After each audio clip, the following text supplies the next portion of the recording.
जय हिंद। आज हम राजनीति विज्ञान का प्रश्न उत्तर करेंगे। सामाजिक विज्ञान पुस्तक का नाम है लोकतांत्रिक राजनीति भाग 1, कक्षा 9 के लिए राजनीति विज्ञान की पाठ्य पुस्तक। अध्याय 5, चैप्टर का नाम है लोकतांत्रिक अधिकार।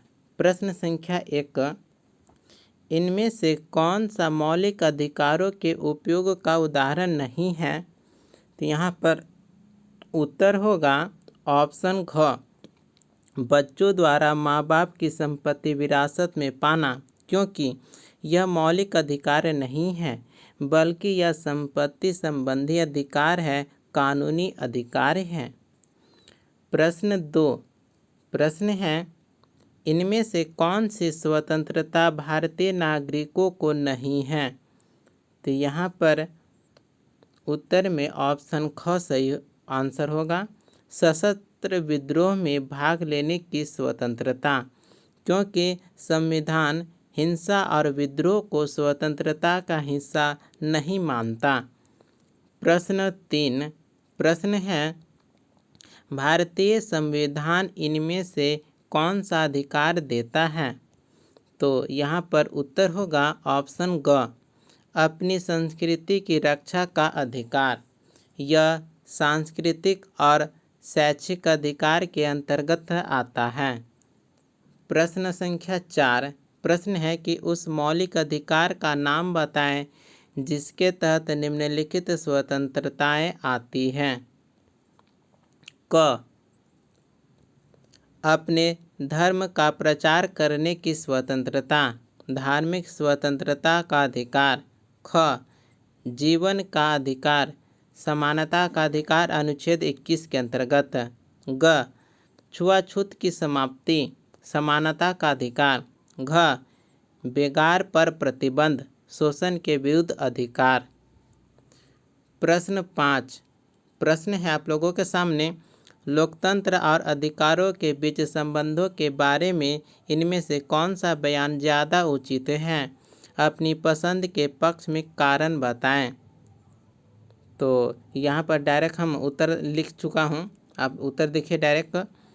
क नंबर में सही कथन होगा, हर लोकतांत्रिक देश से अपने नागरिकों को अधिकार देता है। इसका कारण होगा लोकतंत्र का मतलब ही है कि जनता को स्वतंत्रता, समानता और अधिकार प्राप्त हो। बिना अधिकारों के लोकतंत्र का अस्तित्व संभव नहीं। प्रश्न संख्या 6, प्रश्न है स्वतंत्रता के अधिकार पर ये पाबंदियाँ क्या उचित है? अपने जवाब के पक्ष में कारण बताएं। यहाँ पर देखिएगा क नंबर में है कि भारतीय नागरिकों को सुरक्षा कारणों से कुछ सीमावर्ती इलाकों में जाने के लिए अनुमति लेनी पड़ती है। तो यहाँ पर उत्तर होगा उचित है, क्योंकि यह देश की सुरक्षा से जुड़ा हुआ मामला है। ख नंबर में है स्थानीय लोगों के हितों की रक्षा के लिए कुछ इलाकों में बाहरी लोगों की संपत्ति खरीदने की अनुमति नहीं है। तो उत्तर होगा उचित है, क्योंकि यह स्थानीय लोगों की संस्कृति व संसाधनों की रक्षा करता है। ग नंबर में है शासक दल को अगले चुनाव में नुकसान पहुंचा सकने वाली किताब पर सरकार प्रतिबंध लगाती है। तो यहाँ पर उत्तर होगा अनुचित है, क्योंकि यह अभिव्यक्ति की स्वतंत्रता का हनन है और लोकतंत्र के खिलाफ है। प्रश्न संख्या 7, प्रश्न आप लोगों के सामने कि मनोज एक सरकारी दफ्तर में मैनेजर के पद के लिए आवेदन देने गया। देखिए प्रश्न बहुत लंबा चौड़ा है, तो यहाँ हम सीधे उत्तर की ओर आते हैं। उत्तर, यह समानता के अधिकार का उल्लंघन हुआ है। यहाँ पर पत्र लिखेंगे इस प्रकार से। पत्र में सबसे पहले सेवा में लिखेंगे, जिलाधिकारी, जिला का नाम लिखेंगे, विषय लिखेंगे, समानता के अधिकार के उल्लंघन की शिकायत, उसके बाद महोदय यहाँ पर लिखेंगे। इसके बाद हम अपना जो कहानी है अपने बारे में उसके लिखेंगे। मैं मनोज आपके संज्ञान में लाना चाहता हूं कि मैंने सरकारी दफ्तर में मैनेजर पद के लिए आवेदन देना चाहा, लेकिन वहां के किरानी ने मेरी जाति के आधार पर मेरा आवेदन स्वीकार करने से मना कर दिया। यह मेरे समानता के मौलिक अधिकार अनुच्छेद 14 से 17 का उल्लंघन है। यह मैंने पत्र जो लिखा हूँ उसका पूरा विवरण दे दिया। अंत में क्या लिखूँगा, अतः आपसे निवेदन है कि इस मामले में उचित कार्रवाई की जाए। इसके नीचे भवदीय लिखेंगे, अपना नाम लिखेंगे, अपना पता लिख देंगे। इस प्रकार से आपका पत्राचार का इस प्रकार से लिखा जाएगा। प्रश्न संख्या 8। प्रश्न देखिए बहुत लंबा चौड़ा है, हम यहाँ पर सीधे उत्तर की ओर आते हैं। उत्तर है मधुरिया का पक्ष सही है। इसका कारण दिया गया है, संविधान प्रत्येक व्यक्ति को समानता का अधिकार देता है। विवाह के बाद स्त्री को मजबूरी में पति का नाम अपनाने की बाध्यता नहीं है। यह उसकी व्यक्तिगत स्वतंत्रता और पहचान से जुड़ा मामला है। प्रश्न संख्या 9। प्रश्न चूँकि बहुत लंबा चौड़ा है इसलिए हम यहाँ पर उत्तर दे रहा हूँ।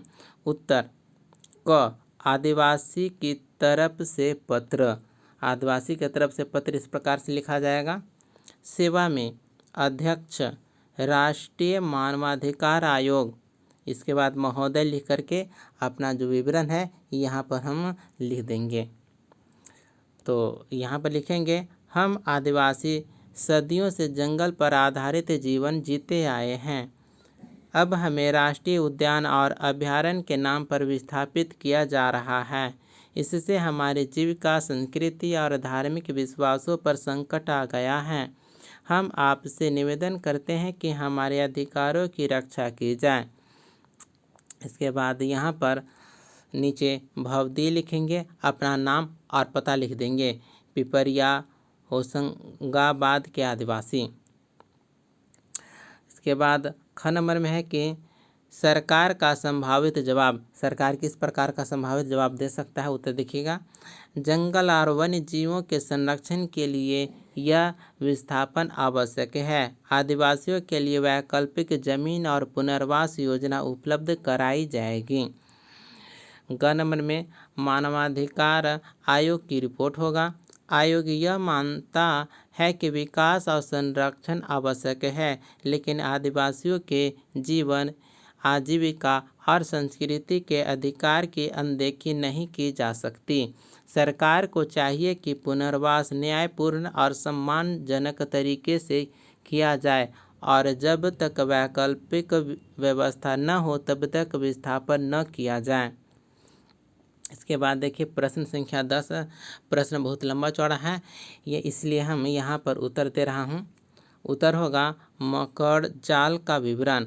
आप इसे कॉपी में आरेख बनाकर तीरों से जोड़ सकते हैं, ठीक है। इस प्रकार से यहाँ पर उत्तर होगा आने जाने की स्वतंत्रता, पेशा चुनने की स्वतंत्रता, उदाहरण काम की तलाश में दूसरे शहर जाना। धार्मिक स्वतंत्रता का अधिकार, तीर्थाटन की स्वतंत्रता, उदाहरण वाराणसी, अजमेर और अमरनाथ जाना। उसके बाद है समानता का अधिकार, सरकारी नौकरी में समान अवसर, उदाहरण जाति, लिंग के आधार पर भेदभाव नहीं। इसके बाद है शोषण के विरुद्ध अधिकार, शिक्षा का अधिकार, उदाहरण बच्चों को बाल श्रम से बचाकर शिक्षा दिलाना।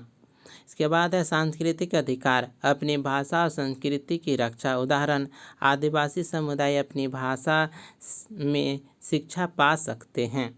इसी प्रकार से यह जो प्रश्न उत्तर है यहीं पर कंप्लीट होता है। मिलता है अगले वीडियो में। धन्यवाद।